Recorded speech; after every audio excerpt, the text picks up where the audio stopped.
প্রিয় শিক্ষার্থী বন্ধুরা, আমার এই চ্যানেলে আসার জন্য এবং ভিডিওটি দেখার জন্য তোমাদের স্বাগত এবং শুভেচ্ছা জানাচ্ছি। আজকের ক্লাস উপস্থাপনায় আমি মোহাম্মদ আব্দুর রহিম তোমাদের সাথে শেয়ার করব তথ্য যোগাযোগ প্রযুক্তি ৬ষ্ঠ শ্রেণী ২য় অধ্যায় আইসিটি যন্ত্রপাতি নিয়ে পাঠ ৯। আশা করি তোমরা ভিডিওটি শেষ পর্যন্ত দেখবে। এসো আমরা কম্পিউটারের কিছু যন্ত্রপাতির সাথে পরিচিত হই। এখানে আমরা দেখতে পাচ্ছি কিবোর্ড, মাউস, সিপিইউ ও মনিটর। এরপরে আমরা আরেকটি যন্ত্র দেখতে পাচ্ছি, সেটা হচ্ছে টেলিফোন। আরেকটি ছবি আমরা দেখতে পাচ্ছি, সেটা হচ্ছে স্মার্টফোন, যেটা দিয়ে বর্তমানে আমরা সকল কাজকর্ম আমরা করে থাকি স্মার্টফোনের মাধ্যমে। ভিডিও দেখা, কথা বলা, ইন্টারনেট ব্রাউজিং করা, সবকিছু আমরা আজকে স্মার্টফোনের মাধ্যমে করতেছি। তাহলে আজকে যে বিষয়টা নিয়ে আলোচনা করব সেটা হচ্ছে আইসিটির কিছু যন্ত্রপাতি নিয়ে। আশা করি তোমরা ভিডিওটি শেষ পর্যন্ত দেখবে। আজকে এই পাঠে যা তোমরা জানতে পারবে, শিখতে পারবে, মোবাইল ফোনের ব্যবহার বর্ণনা করতে পারবে, মডেমের কাজ ব্যাখ্যা করতে পারবে, স্যাটেলাইটের মাধ্যমে তথ্য আদান প্রদান প্রক্রিয়া ব্যাখ্যা করতে পারবে, অপটিক্যাল ফাইবারের ব্যবহার প্রক্রিয়া ব্যাখ্যা করতে পারবে। আশা করি তোমরা আজকের এই ক্লাসে শেষ পর্যন্ত আমার সাথে থাকবে। চিত্রে কি দেখতে পাচ্ছ? আমরা দেখতে পাচ্ছি একটি হচ্ছে টেলিফোন, যেটা তারের সাহায্যে আমরা কথা বলি। তারের সাহায্যে, টেলিফোনের সাহায্যে একজনের সাথে একজনের তথ্য আদান প্রদান করি, কথা বলি আমরা তারের সাহায্যে। আর এটা হচ্ছে স্মার্টফোন। স্মার্টফোনের মাধ্যমেও আমরা সকল কাজকর্ম করে থাকি, কথা বলি। স্মার্টফোনের মাধ্যমে অনেক কিছু আমরা করতে পারি। Landphone, mobile phone. ল্যান্ডফোন যেটা তারের সাহায্যে আমরা একজনের সাথে একজনে কথা বলে থাকি। আর স্মার্টফোন যেটা, এটা কোনো তারবিহীন, কোনো তার নেই। এটার মাধ্যমে আমরা, তোমরা সবাই জানো, এটার মাধ্যমে আমরা অনেক ধরনের কাজ করতে পারি। দেখো, এখানে কথোপকথন বৈদ্যুতিক সংকেতের মাধ্যমে আসা যাওয়া করছে। আমরা যে টেলিফোন তারের সাহায্যে কথা বলি, সেটা হচ্ছে বৈদ্যুতিক সংকেতের মাধ্যমে আমরা তারের সাহায্যে একজনের সাথে একজনের কথা বলি। ল্যান্ডফোন ও মোবাইল ফোনের মধ্যে পার্থক্যগুলো লিখো। তোমরা দ্রুত করে ল্যান্ডফোন এবং মোবাইল ফোনের মধ্যে পার্থক্য কি তোমরা কমেন্টস বক্সে একটি করে পার্থক্য তোমরা লিখতে পারো। তারপর আমরা এখানে কয়েকটি পার্থক্য উল্লেখ করছি। তারের সাথে সংযোগ থাকে ল্যান্ডফোন, তারের সাথে সংযোগ থাকে না মোবাইল ফোন। এটি একটা নির্দিষ্ট রুমে থাকে। এটি সবসময় কাছে রাখা যায়। তাহলে মোবাইল ফোন সবসময় কাছে রাখা যায়, কিন্তু ল্যান্ডফোন একটা নির্দিষ্ট একটা রুমে রাখতে হয়। এটা তারের সাহায্যে সংযুক্ত থাকে এবং মোবাইল ফোন তারের সাথে সংযুক্ত থাকে না। এটি শুধু কথা বলার কাজে ব্যবহৃত হয়। ল্যান্ডফোন শুধু কথা বলা যায় একজনের সাথে একজনে, এটি বিভিন্ন কাজে ব্যবহৃত হয়। তাহলে মোবাইল ফোন অনেক কাজ, মোবাইল দিয়ে, স্মার্টফোন দিয়ে আমরা অনেক কাজ করে থাকি, যা তোমরা জানো। চিত্রে কি দেখতে পাচ্ছ? স্মার্টফোন। এটা আমাদের সবার পরিচয়, এখন আমাদের সবার হাতে হাতে। আজকে স্মার্টফোন আমাদের হাতে হাতে, সবার হাতে আমাদের স্মার্টফোন রয়েছে। স্মার্টফোনের ব্যবহার, আমরা কিভাবে স্মার্টফোনগুলো ব্যবহার করি, এখানে কয়েকটি ব্যবহার উল্লেখ করেছি। মোবাইলে কথা শোনা যায়, কথা বলা যায়, মোবাইলে আমরা কথা বলি। জিপিএস এর মাধ্যমে আমরা বিভিন্ন জায়গা চিহ্নিত করে থাকি, এটাও মোবাইলের মাধ্যমে। মোবাইলে আমরা ছবি তুলে থাকি, মোবাইলে আমরা গান শুনি, মোবাইলে আমরা গেমস খেলি। তাহলে এখানে উল্লেখযোগ্য কয়েকটি আমরা উল্লেখ করেছি। তবে এর বাইরেও স্মার্টফোনে আরো অনেক কাজ করা যায়। দেখি তোমরা কমেন্টস বক্সে কয়েকটি এই ছাড়াও আরো কি কি কাজ করা যায় একটি একটি করে তোমরা কমেন্টস বক্সে লিখে দেবে।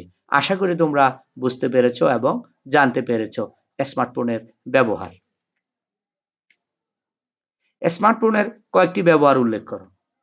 দেখি, আমরা ইতিমধ্যে বেশ কয়েকটি ব্যবহার লিখেছি, আরো কয়েকটি ব্যবহার আমরা উল্লেখ করি। দেখো, মোবাইল ফোনে কথা শোনা যায়, জিপিএস এর মাধ্যমে পথ চেনা যায়, রেডিওতে গান শোনা যায়, মোবাইলে ছবি তোলা যায়, মোবাইলে গেম খেলা যায়। এর বাইরেও আরো কি কি কাজ আছে সেটা তোমরা কমেন্টস বক্সে জানিয়ে দাও। এটার নাম হচ্ছে মডেম। মডেম দিয়ে আমরা ল্যাপটপে মডেমটা লাগিয়ে ইন্টারনেটের সংযোগের মাধ্যমে আমরা ইন্টারনেট ইউজ করি। ইন্টারনেটের বিভিন্ন ওয়েবসাইটে আমরা বিভিন্ন তথ্য সংগ্রহের জন্য, তথ্য জানার জন্য আমরা এই মডেমের সাহায্যে ইন্টারনেট সংযোগ দিয়েই আমরা ইন্টারনেটে প্রবেশ করি, ইন্টারনেটের তথ্য সংগ্রহ করি। এখন কিন্তু তেমন একটা মডেম আর ব্যবহার হয় না। মোবাইল থেকে হটস্পটসের মাধ্যমে ইন্টারনেট দিয়ে ল্যাপটপ, কম্পিউটার সবকিছু চালানো যায়। মডেম ব্যবহার করে বিভিন্ন ওয়েবসাইটে বিচরণ করা যায়। দেখো, টেলিফোন লাইনটা কিভাবে হয়, একজনের সাথে একজনের কিভাবে কানেক্ট হচ্ছে সেটা মূলত তারের সাহায্যে। তোমরা একটু দেখো, একটার সাথে একটা তার কানেক্ট করা আছে এবং একজনের সাথে একজনের তারের সাহায্যে আসলে মূলত কথা বলা যায়। চিত্রে কি দেখতে পাচ্ছ? দেখো, এখানে এটা একটা স্যাটেলাইট, পৃথিবীর উপরে ভূ উপগ্রহ কেন্দ্রে মূলত স্যাটেলাইটটা বসানো হয়েছে। আমাদের বাংলাদেশে বঙ্গবন্ধু ১ নামের একটি স্যাটেলাইট বসানো হয়েছে। স্যাটেলাইটের মাধ্যমে কিভাবে একজনের সাথে একজনের তথ্য আদান-প্রদান করা হচ্ছে আমরা একটু চিত্রটি দেখলে আমরা বুঝতে পারি। স্যাটেলাইট ব্যবহার করে পৃথিবীর এক প্রান্ত থেকে অন্য প্রান্তে তথ্য পাঠানো যায়। দেখো, চিত্রের সাহায্যে যদি তোমরা একটু ভালো করে খেয়াল করো তাহলে তোমরা বুঝতে পারবে। এই যে দেখো, এখানে তথ্যটা পৃথিবীর এই প্রান্তে পাঠাচ্ছে, এটা স্যাটেলাইটে যাচ্ছে, স্যাটেলাইট থেকে আবার এই প্রান্তে আসতেছে। দেখো, আশা করি তোমরা বুঝতে পেরেছো। দেখো, এবার স্পষ্ট করে দেখা যাচ্ছে এখানে স্যাটেলাইট সিগন্যালটি গ্রহণ করে এবং অন্যদিকে পাঠিয়ে দেয়। একটা স্যাটেলাইট থেকে সংকেত গ্রহণ করতেছে, এখান থেকে টাওয়ার থেকে এটা এ সিগন্যালে যাচ্ছে, এখান থেকে এ সিগন্যালে আসতেছে। তাহলে এই স্যাটেলাইটের মাধ্যমে পৃথিবীর যে কোনো প্রান্তে, যে কোনো সময়, যে কোনো মুহূর্তে তথ্য আদান প্রদান করা যায়, তথ্য পাঠানো যায়। আশা করি প্রিয় শিক্ষার্থী বন্ধুরা বুঝতে পেরেছো। বৈদ্যুতিক সংকেতের মাধ্যমে আগে কি করা হতো? তথ্য পাঠানো হতো। এখন তথ্য পাঠানো হয় তারবিহীন ওয়্যারলেস সংকেতের মাধ্যমে। তারবিহীন সংযোগ ব্যবহার করা হয় অপটিক্যাল ফাইবার। তাহলে অপটিক্যাল ফাইবারের মাধ্যমে মূলত তারবিহীন, তার ছাড়া, কিছু ছাড়া অপটিক্যালের ব্যবহারের ফাইবারের মাধ্যমে আমরা কি করে থাকি? আমরা তথ্য আদান প্রদান করে থাকি।